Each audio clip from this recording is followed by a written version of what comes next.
Milipat sila sa ibang sekta. Bakit? Kasi madali.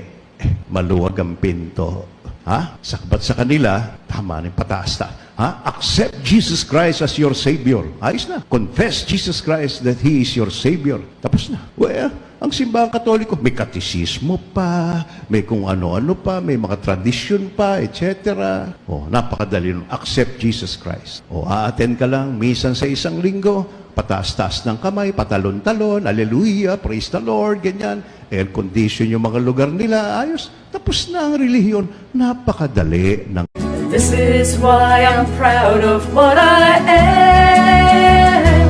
I was born Catholic, and that's what I'll always be.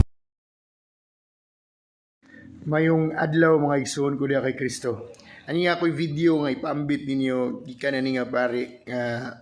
It's very makes sense.